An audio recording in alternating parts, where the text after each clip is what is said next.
샬롬 샬롬 샬롬 샬롬. 하나님 사랑합니다. 여러분 주 안에서 사랑합니다. 사랑을 하는 사람이라는 제목으로 함께 은혜를 나눕니다. 옥스퍼드 대학의 교수로 유명한 기독교 신학자 여러분들 잘 아시죠? C.S. 루이스는 8세 때 어머니를 잃고 절대로 엄마 생각도 하지 않고 울지 않기로 결심을 했다고 하네요. 그는 슬픔이 찾아올 때 오로지 공부에만 집중을 했다고 합니다.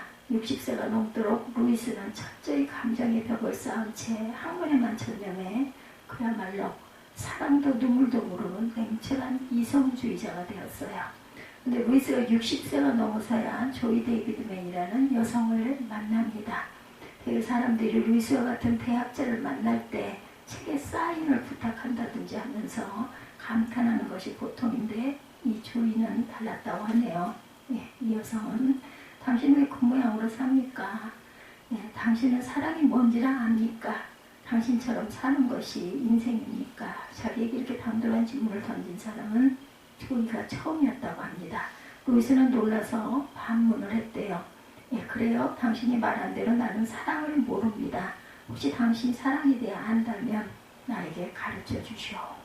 이런 인연으로 두 사람은 결혼을 하게 됩니다. 결혼 당시 조이는 골수암으로 1년밖에 못 산다는 진단을 받았어요. 그러나 결혼한 후 3년 2개월을 살았습니다. 사람의 힘으로, 사랑의 힘으로 가능했던 거겠죠. 나중에 루이스는 내 평생의 진정한 사랑이 무엇인지를 알고 가장 행복했던 시절은 조이 데이비드맨과 산 3년 2개월이었다.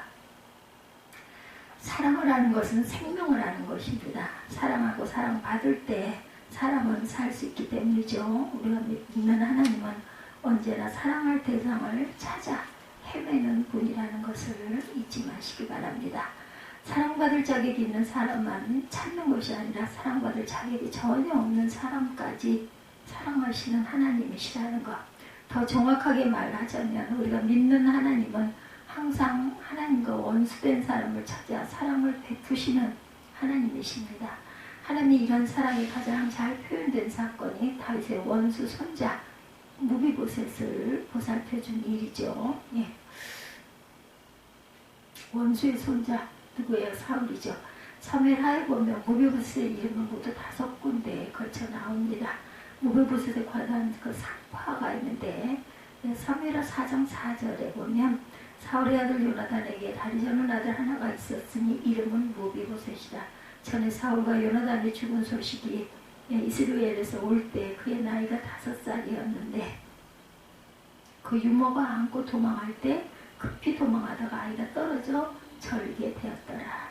여기서 우리는 두 가지 사실을 주목하게 되죠. 첫째로 무비보셋은 대단히 곤란한 환경에 처했었다라는 것. 무비보셋은 사울의 손자고 요나단의 아들이었어요.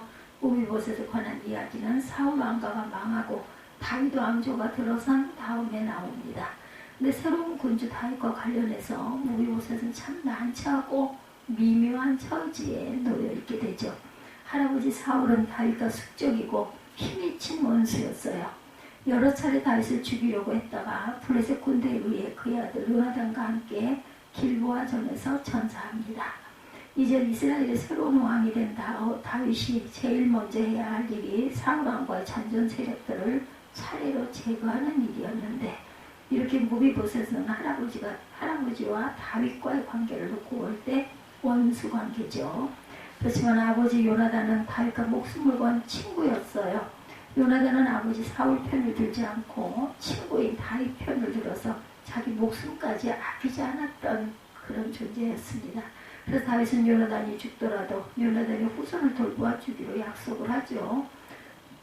3일상 20장 14절에서 17절에 이렇게 증거되어 있습니다. 그러나 할아버지 사울을 생각하면 다윗이 언제 어떻게 죽일지 알 수 없는 위험한 인물이에요. 다윗을. 그렇죠? 그런가 하면 둘째로 무비보셋은 중증 장애를 가졌습니다. 할아버지와 아버지가 전사했다는 소식을 들었을 때 무비보셋은 겨우 5살이에요.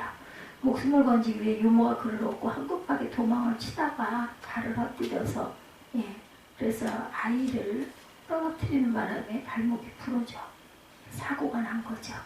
그때부터 그는 두 다리를 다 쓰지 못하는 하반신 장애인이 됐습니다. 참 불운한 그러한 그 운명이죠. 근데 이 장애인이라고 하는 사실 때문에 모비우스는 거꾸로 피비린내 나는 숙청 학살 가운데 살아남을 수가 있었어요. 하나님은 때로 우리가 부끄러워하고 불편한 이 약점을 통해서 우리를 돕고 축복하신다라는 것. 예, 오늘 1절에서 13절이죠. 예.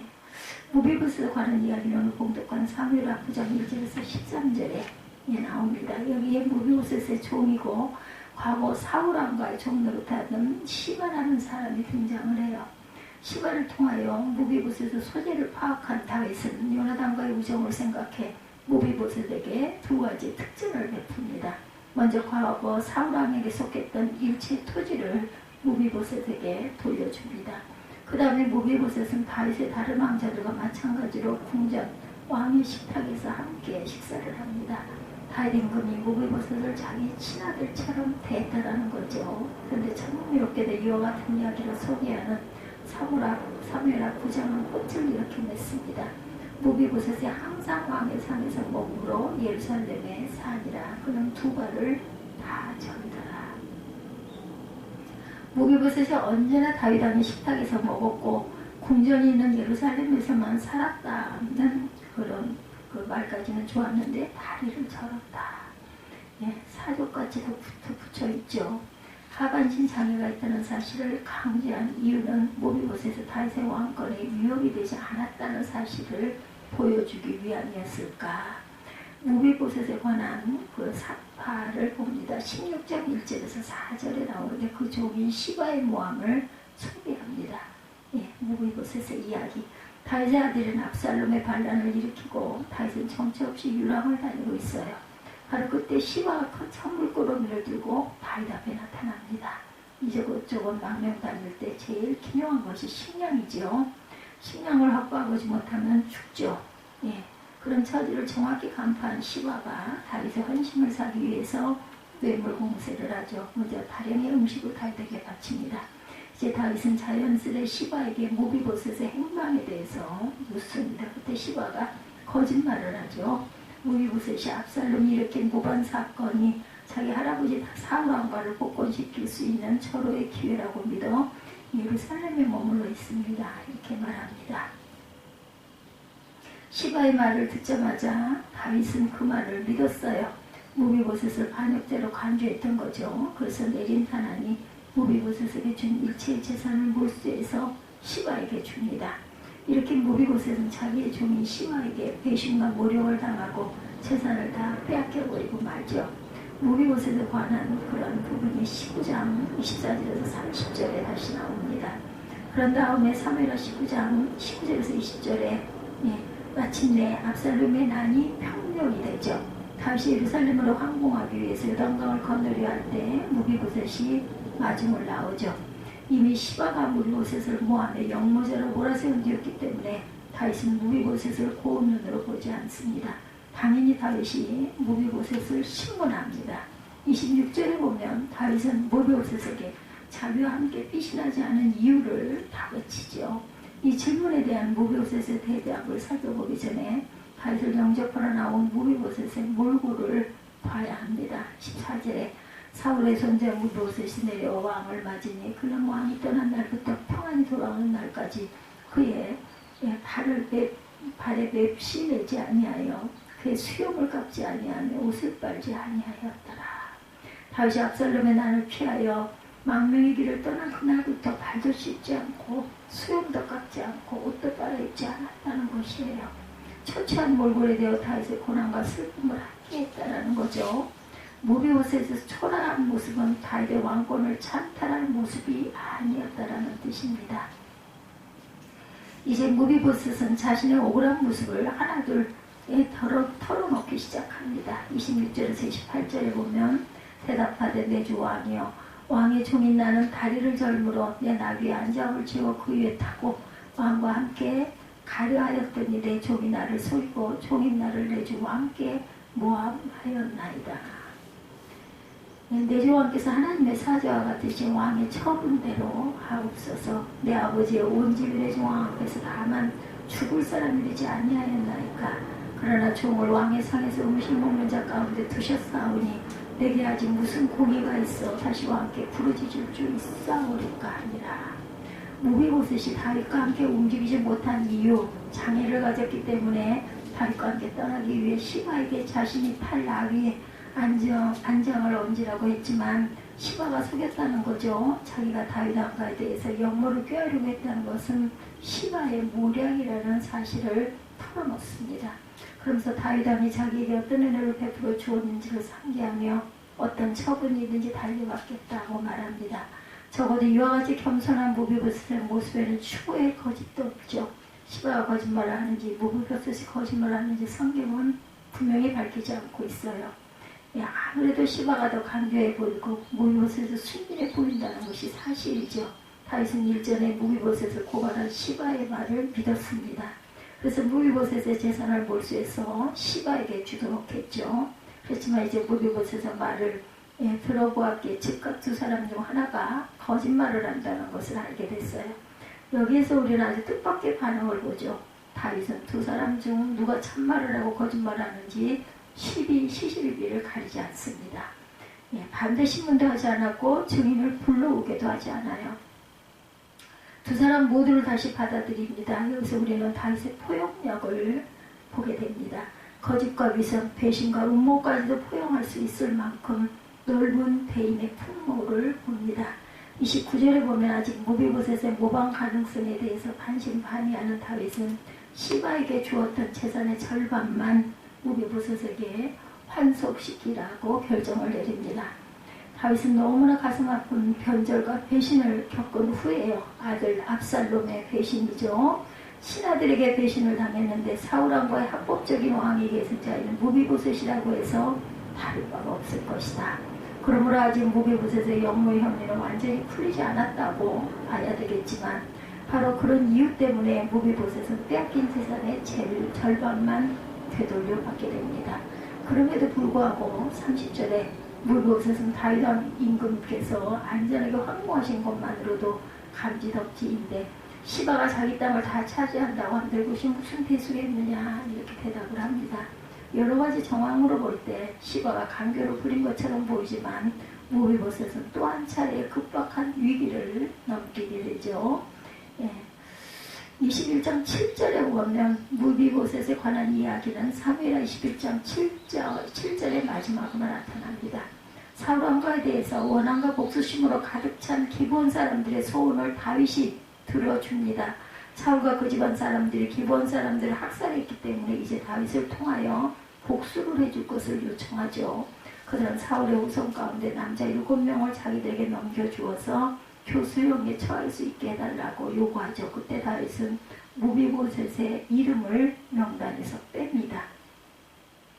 사무엘하 21장 7절에 그러나 다윗과 사울의 아들 요나단 사이에 서로 열을 두고 맹세한 것이 있으므로 왕이 사울의 손자 요나단의 아들 무비보셋을 아끼고 이렇게 나와 있어요. 요나단과의 언약을 생각해 무비보셋의 이름을 살생부에서 뺐다라는 거죠. 이렇게 해서 무비보셋은 또 한 번 죽음의 위기에서 벗어나게 됩니다. 다윗의 그 무비보셋의 사랑이죠. 그것은 하나님의 사랑의 예표입니다.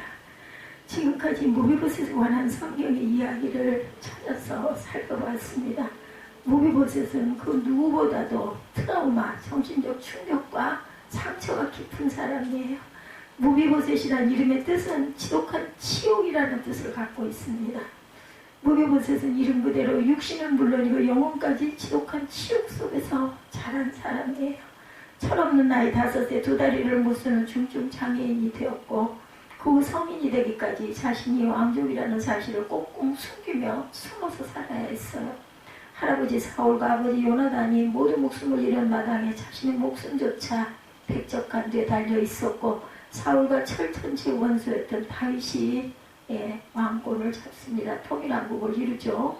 역성혁명이 일어날 경우 지난 정권의 왕족은 산족을 내려서 씨를 말리는 것이 상례예요. 실제 사울왕가는 거의 다 죽임을 당했습니다. 다시는 다윗 왕조를 위협하지 못하도록 싹을 잘라버렸죠. 이제 딱 한 사람 법통으로 볼 때 합법적인 왕이 계승자 영순이 무비보셋이 아직 살아있어요. 다윗 왕권의 그 중심들이 제일 먼저 제거해야 할 원수가 있다면 무비보셋입니다. 무비보셋은 사울과 요나단을 잇는 직계 적후고 적자였어요. 후손이고 직계 후손이고. 그러나 무비보셋은 이렇게 해서 살아남습니다. 압살롬과 같은 정변이 일어날 때마다 무비보셋은 조심하고 또 조심해야 했을 거예요. 혹시라도 모반을 일으킨 세력들이 손을 잡고 다윗 왕조를 넘어뜨리려고 한다는 의구심을 살 수도 있기 때문이죠. 앞에서 말씀드린 것처럼 시바가 이런 기회를 틈타 무비보셋을 영모죄로 엮어 넣으려고 했었어요. 그러나 무비보셋은 이 모든 위기를 넘깁니다. 우리가 몇 가지 영적 교훈을 얻어봅니다. 첫째로 상처와 약점이 큰 득이 될 수도 있다는 것. 무비보셋은 5살 때 2다리를 못 쓰는 불구자가 되어 이것이 그에게는 일생 동안 씻기 어려운 상처가 되었겠지만 오히려 이 장애 때문에 살아남을 수가 있었다. 2다리를 쓰지 못하니 다윗이 역모를 일으킬 사람이라고 생각하지 않습니다. 그래서 성경은 수시로 무비보셋이 2다리를 쓰지 못하는 장애인이라는 사실을 강조합니다. 그의 약점이 오히려 그를 생명을 보존하게 하죠. 과거에 우리를 충격과 공포로 몰고 갔던 상처, 그러나 오히려 그것 때문에 더 대성할 수도 있다는 것. 작권 소설가 이문구 씨는 부친이 남로당의 관계에서 집안이 쑥대밭이 됩니다. 이문구 씨 그만 간신히 살아남아서 할아버지 밑에서 자라죠. 아직 연좌제가 시퍼렇게 살아있을 때 주변 사람들에게 따가운 눈총을 받고 숨죽여 살아야만 했어요. 그러나 그 아픔과 상처 때문에 이문구 씨는 더욱더 훌륭한 작품을 쓸 수가 있었습니다. 뿐만 아니라 자신의 출신 성분과는 정반대인 보수 우익을 대표하는 문인 김동리 씨 문화에 들어가 문단의 총화로 발돋움을 하게 되죠. 이 이문열 씨 역시 아버지가 좌익활동을 하다가 월북했기 때문에 많은 제약을 받았는데 오히려 그것 때문에 더 좋은 소설을 쓸 수가 있었습니다. 과거의 아픈 상처와 충격적인 기억이 더 좋은 곳으로 승화가 되었다는 거죠. 둘째로 하나님과 이웃에 대한 은혜를 기억하는 것. 무비보셋은 아버지 덕을 톡톡히 본 사람이에요. 아버지가 다윗과 둘도 없는 친구였을 뿐만 아니라 아름다운 언약이 있었기 때문에 다윗의 은혜를 입습니다. 다윗은 일찍이 사랑했던 친구 요나단과 맺었던 사랑의 언약 헤세드를 잊지 않았습니다. 헤세드는 변함없는 사랑, 충성된 사랑, 한결같은 신뢰의 사랑으로 환경이나 감정의 변화에 구애받지 않는 그런 사랑이죠. 하나님의 세상을 이처럼 사랑하셨다고 했을 때 그 사랑이 바로 헤세드의 사랑입니다. 이 사랑 덕에 무비보셋은 살아남을 수가 있었다라는 것. 저희들은 하나님께서 주시는 은혜로 오늘도 하루를 살아갑니다. 하나님이 주신 이 헤세드의 아름다운 사랑을 기억하고 내 이웃의 잘못된 부분들을 용서하고 포용하는 달과 같은 그런 사랑의 마음을 잊지 않는 저와 여러분이 되어서 오늘도 주님의 은총 아래 아름다운 삶을 살아내는 그런 일상이 되시기를 주님의 이름으로 축복합니다.